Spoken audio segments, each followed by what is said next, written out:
Assalamualaikum warahmatullahi wabarakatuh. Rekanku semua, sahabat channel Ahi Antv dimanapun saja Anda berada, dan semua rekanku para petani jahe di seluruh Nusantara.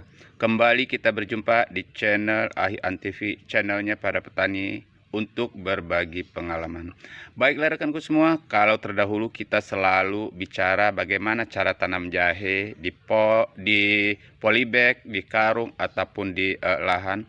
Tetapi di sini kita akan sedikit mereview ataupun memberi motivasi kepada rekanku semua tentang tanaman jahe lebih dalam lagi, yaitu mengenai media tanam ataupun tempat tanam.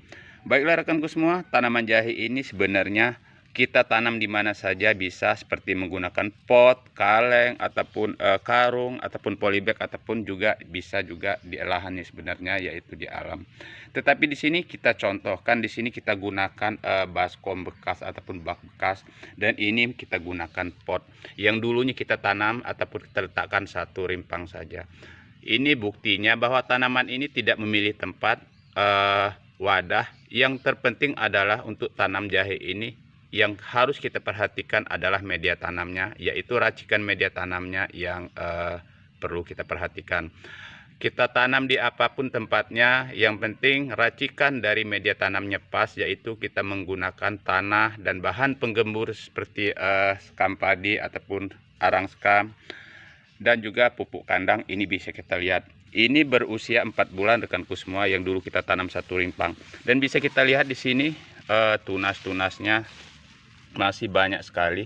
Ini contohnya karena racikan media kita tepat, yaitu 50% tanah rekanku semua, dan juga 25% sekam padi, dan 25% pupuk kandang.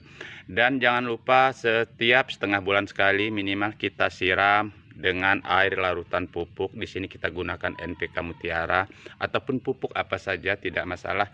Yang penting ketika kita melakukan pemupukan jangan kita tabur, karena di media tempat terbatas seperti ini akar-akar akan menggumpal dan tidak beraturan, bertumpuk di suatu lingkaran.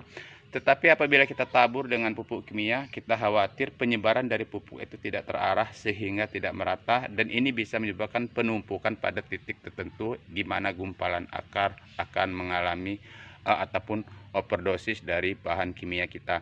Jadi ketika kita melakukan pemupukan untuk media di pot, di polybag, ataupun di karung bekas, ini kita harus melakukan pemupukan yang kita larutkan terlebih dahulu ke dalam air agar prosesnya bisa merata dan penyerapannya pun merata. Ini usia 4 bulan rekanku semua, dulu kita tanam satu rimpang, dan ini sudah berusia 6 bulan, dan tidak lama lagi ini sebenarnya sudah bisa kita panen. Tapi kita lihat di sini masih banyak tunas-tunas muda terus bermunculan. Ini karena menunjukkan media kita pas ataupun perawatan untuk tanaman ini baik.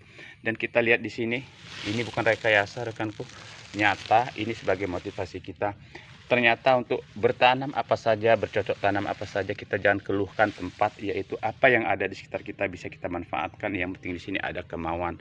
Ingat, ini racikannya ialah harus pas. Untuk tanam jahe ini faktor utama harus kita perhatikan sekali lagi, kegemburan tanah. Bicara pupuk kandang, apabila tidak ada bisa kita menggunakan pupuk kimia. Yang penting racikan tanahnya. Apabila tidak ditambah pupuk kandang, kita harus gunakan 40% sekamnya, dan 60%-nya adalah tanah, supaya kegemburannya terjaga. Masalah pupuk bisa kita ganti dengan penyiraman dengan menggunakan pupuk kimia. Oke rekanku semua, sekali lagi kesimpulannya, tanaman jahe ini cocok kita tanam menggunakan pakai apa saja, dia tidak bermasalah. Yang penting adalah media tanamnya harus pas dan racikannya tepat. Semoga ini bisa bermanfaat untuk kita semua. Wassalamualaikum warahmatullahi wabarakatuh. Jangan lupa klik tulisan subscribe berwarna merah agar menjadi hitam, tanda kita telah berteman dan mensupport channel ini sesama petani. Wassalamualaikum warahmatullahi wabarakatuh.